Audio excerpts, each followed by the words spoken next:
ये राजस्थान में, और आपने इसमें गहन चिंतन करके बहुत सारी पुस्तकें लिखी है जो कि अंतर्राष्ट्रीय स्तर पर आपकी जो सुनी जाती है, और सारे अंतर्राष्ट्रीय के लोग भी आप पर ये नज़र रखते हैं कि आपने इसको कैसे लिखा, कैसे व्याख्या किया। इसके बारे में हमको थोड़ा सा बताइए। मैं अपना परिचय भी दे दूं। मैं आचार्य अग्निव्रत नेष्टि, वैदिक साइंटिस्ट, श्री वैदिक स्वच्छता न्यास और वैदिक एवं आधुनिक भौतिक विज्ञान शोध संस्थान का संस्थापक अध्यक्ष। और मेरे बगल में बैठे हैं श्री विशाल आर्य, ये यहाँ के प्राचार्य हैं। जब वेद ब्रह्मांड का ग्रंथ है तो फिर ये किसी संप्रदाय का ग्रंथ नहीं है, किसी देश का ग्रंथ नहीं है। जाति हम मानते हैं, मनुष्य जाति, घोड़ा जाति, गधा जाति, सांप जाति, ये जातियां हैं। तो ये मनुष्य जाति का, गौ जाति का नहीं, क्योंकि गाय पढ़ नहीं सकती इसको। पंत मजहब इसलिए चल गए क्योंकि वेद को समझने समझाने की परंपरा जब लुप्त हो गई, वेद के भाष्य गड़बड़ हो गए, तो बहुत सारे पंथ चल गए। एक ईश्वर के स्थान पर बहुत सारे ईश्वर बन गए और अपनी अपनी मान्यता चल गई। जिस दिन वेद समझ में आ जाएगा, ये जो मैंने ग्रंथ बताया वो समझ में आएंगे, उस समय सब एक मत हो जाएंगे। इसके लिए मैंने सबसे पहले 2010 में एक पुस्तक लिखी थी, बोलो किधर जाओगे। बोलो किधर जाओगे, किधर जाओगे। ये संशोधित संस्करण 18 में आया था। अब ये समाप्त है, स्टॉक में नहीं है। पुस्तकालय से निकाल के मैं आपको दे रहा हूँ ये पुस्तक।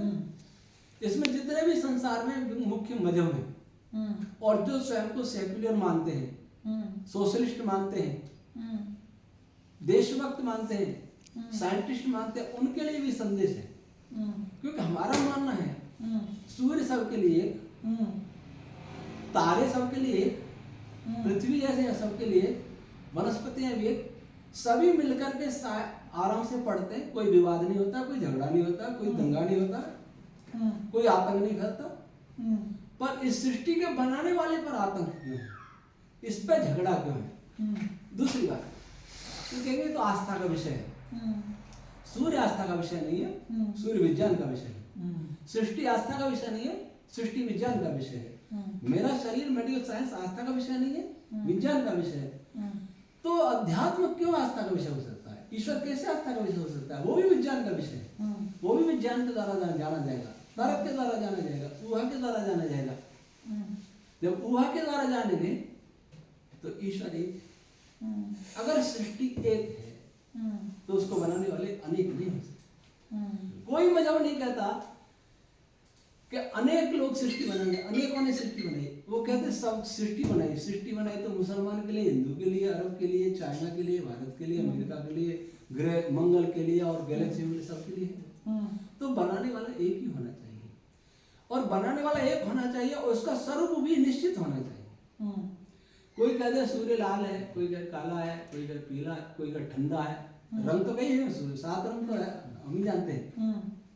पर कोई कहे सूर्य उगते ही अंधेरा छा जाता है, एक कहेगा सूर्य उगते ही प्रकाश हो जाता है। दोनों में से एक सही है। सही कौन सी है? प्रकाश हो जाता है। वैसे ही ईश्वर जैसा है वैसा ही है, उसको आस्था की आवश्यकता नहीं। धर्म जैसा है वैसा ही है, उसको भी आस्था की वैसा की जरूरत नहीं। जिसको आस्था की वैसा की आवश्यकता होती है उसकी संसार को जरूरत ही नहीं। क्योंकि आस्थाओं से सत्य की खोज नहीं हो सकती, आस्थाओं से कल्याण नहीं हो सकता। दूसरी बात, आस्थाएं परस्पर टकराती हैं, सत्य कभी टकराते नहीं।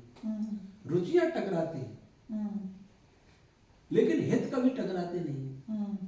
इसलिए हमें अपनी अपनी रुचियों को, अपने अपने स्वार्थ को छोड़ करके सब हित की बात, विज्ञान की बात, सत्य की बात ये खोजनी चाहिए। इसके लिए सबको एक पुस्तक बोलो किधर जाओगे पढ़नी चाहिए। एक प्रश्न है कि महर्षि दयानंद के ऊपर जो इन्होंने पुस्तक लिखी है, जो सत्य का ज्ञान हमें देने की कोशिश की है, हमें दिया है, इसके ऊपर भी प्रश्न उठते हैं। कोई राम के ऊपर प्रश्न उठाता है, कोई कृष्ण के ऊपर प्रश्न उठाता है, कोई महर्षि के ऊपर प्रश्न उठाता है। इनमें क्या है, इनका थोड़ा इनके बारे में बताएं। महर्षि दयानंद जी को लोग समझे नहीं। कुछ गलती आर्य समाज की ओर से भी हुई, वो समझा नहीं पाए, वो खुद भी नहीं समझ पाए। महर्षि दयानंद जी ने वही किया जो आज मैं कर रहा हूँ। महर्षि दयानंद ने कहा कि जब तक विश्व में वेदोक्त धर्म था तब तक भूमंडल में सभी सुखी थे, कोई दुख नहीं था। जब से वेद मत नष्ट हुआ तब से विश्व का अधोपतन हुआ, अधपतन हुआ। और उन्होंने ये भी कहा कि वेदों के अर्थ करने में बहुत सारी भूलें हुई है। आचार्य चाणक्य को धृत किया, महीधर को धृत किया, उन्होंने शुद्ध वेद भाष्य करने का प्रयास किया, आयु कम रह गई, सांकेतिक कर पाए, उस काम को मैं आगे बढ़ा रहा हूँ। मैं आज के विज्ञान को लेकर श्री राम श्री कृष्ण के बारे में है कि वाल्मीकि रामायण महाभारत दोनों में मिलावट बहुत है, उनको निकालने की जरूरत है। जब तक हम शास्त्रों में से मिलावट को नहीं निकालेंगे, पहचानेंगे नहीं, और जो मिलावट नहीं है, मूल है लेकिन उसके अर्थ गलत है, उनको जब तक हम ठीक नहीं करेंगे, शुद्ध नहीं करेंगे, तब तक इस मानव का कल्याण नहीं होता। बहुत बहुत धन्यवाद। कोई बात नहीं, आपका बहुत बहुत धन्यवाद। मैं कल एक तो चंबे सिंह जी ठाकुर ये विश्व गुरु भारत